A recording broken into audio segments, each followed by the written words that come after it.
அனைவருக்கும் வணக்கம். கதை கேட்கலாம் வாங்க. இன்றைக்கி நம்ம கதை கேட்கலாம் வாங்க நிகழ்ச்சியில் ஒரு அருமையான கதையோடு தான் உங்களை நான் சந்திக்க போகிறேன். ஒரு பசுமையான கிராமம்.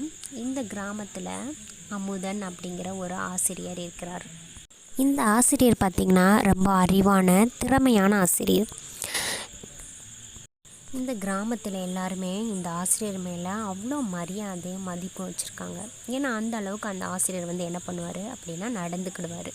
யார் என்ன சொன்னாலும் தட்டாமல், யார் என்ன கேள்வி கேட்டாலும் அவங்கள மதித்து மரியாதையோடு நடத்தி அவங்களுக்கு பதில் சொல்லுவார். அதே கிராமத்தில் ராமு அப்படிங்கிற இன்னொரு பையன் வாழ்ந்துட்டு இருந்தான். அவனை பார்த்திங்கன்னா சரியான கோபக்காரன். நிறைய செல்வாக்கு இருக்குது, வசதிகள் நிறைய இருந்தாலும் அவனால் மற்ற மனுஷங்களை யாரையும் மதிக்கவே மாட்டான். ரொம்ப திமிராக நடந்துக்கிறது, நம்மக்கிட்ட நிறைய பணம் இருக்குது அப்படிங்கிற ஒரு ஆணவத்தில் இருப்பான். ஸோ அதனால் அந்த ஊரில் யாருமே அவனை என்ன பண்ணுவாங்க, மதிக்கவே மாட்டாங்க. ஸோ அவனுக்கு இந்த ஆசிரியர் மேலே ஒரு கோபம். நம்ம இவ்வளோ வசதி இருந்தும் நம்மளை மதிக்க மாட்டாங்க இந்த ஊர் மக்கள். ஆனால் அந்த ஆசிரியர் மேலே அவ்வளோ மரியாதை வச்சுருக்காங்க அப்படின்னு சொல்லிட்டு ஒரு ஆசிரியர் மேலே ரொம்ப கோபம் அவனுக்கு. அதனால் அவன் எப்போ பார்த்தாலும் கோபமாகவே அந்த ஆசிரியரை பழி வாங்கணும் அப்படிங்கிற ஒரு எண்ணத்திலே இருப்பான். அதனால் அந்த ஆசிரியர் எங்கே போனாலும் அவருக்கு எதிராக பேசுகிறது, அவர் கூட வம்பிழுக்கிறது, இந்த மாதிரியே செஞ்சிட்ருந்தான். ஒரு நாள் அந்த ஆசிரியர் தன்னுடைய பள்ளியில் மாணவர்களுக்கெல்லாம் சொல்லி கொடுத்து முடிச்சுட்டு வீடு திரும்பினார். அப்போ அந்த ராமு அந்த ஆசிரியர்கிட்ட எதுக்கு வம்பிழுத்தான். அவன் இந்த ஊரில் செல்வாக்கான ஆள் அப்படிங்கிறதுனால அவன் அந்த ஊரை சுற்றி நிறைய காடுகளெல்லாம் அவனுக்கு இருக்குது. ஸோ அந்த காடுகள் என்ன பண்ணான் அப்படின்னா நிறையா பூசணிக்காய்கள் என்ன பண்ணான்னா விளைச்சல் நிறையா போட்டு அதை எடுத்துகிட்டு வந்தான். அப்போது ஆசிரியரை வழிமறைச்சி, நான் ஒரு கேள்வி கேட்பேன், அந்த கேள்விக்கு நீங்கள் சரியான பதில் சொன்னால் நீங்கள் இந்த இடத்த விட்டு போகலாம் அப்படின்னு சொன்னான். ஆசிரியர் என்ன பண்ணார், எனக்கு முதல்ல வழி விடு, நான் இங்கேருந்து போகணும் அப்படின்னு சொன்னார். ஸோ நீங்கள் என்னோடய கேள்விக்கு பதில் சொல்லிட்டா நீங்கள் இங்கேருந்து போகலாம் அப்படின்னு சொன்னான். அப்போ உடனே சரி உன்னுடைய கேள்வியை கேளு அப்படின்னு சொன்னார்.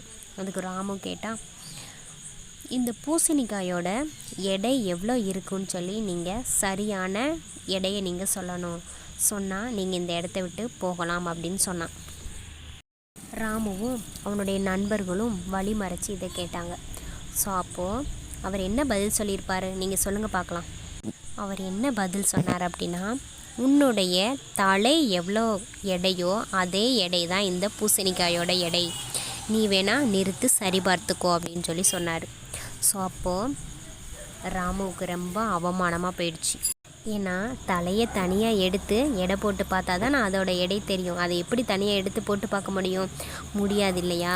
ஸோ அதுக்கப்புறம்தான் ராமு தன்னோட தப்பை உணர்ந்தான். அதுக்கப்புறம் ராமுவும் அவனோட ஃப்ரெண்ட்ஸும் ஓடியே போயிட்டாங்க. இதைத்தான் நம்மளுடைய திருவள்ளுவர் ஒரு குறளில் அழகாக சொல்லியிருக்காரு. எதிரதா காக்கும் அறிவினார்க்கில்லை அதிர வருவதோர் நோய். அதாவது வரப்போவதை முன்பே அறிந்து கொள்ளும் அறிவுடையவர்களுக்கு எந்த துன்பமும் நெருங்காது. அதாவது முன்னாடியே நமக்கு இதெல்லாம் வரும்னு நினச்சி நம்ம என்ன பண்ணணும், ஒரு புத்திசாலித்தனமாக அறிவோடு நம்ம செயல்பட்டோம் அப்படின்னா எவ்வளோ பெரிய துன்பம் வந்தாலும் நம்மளை ஒன்றும் செய்யாது. இதை தான் நம்ம திருவள்ளுவர் அவ்வளோ அழகாக சொல்லியிருக்காரு நம்ம இந்த குறளில். ஸோ நம்மளும் இந்த ஸ்டோரி மூலமாக இதை நல்லாவே தெரிஞ்சுக்கிட்டோம். ஸோ இன்னும் அடுத்து இதோட நல்ல சுவாரஸ்யமான ஸ்டோரியோடு உங்களை நான் சந்திக்கிறேன். நன்றி.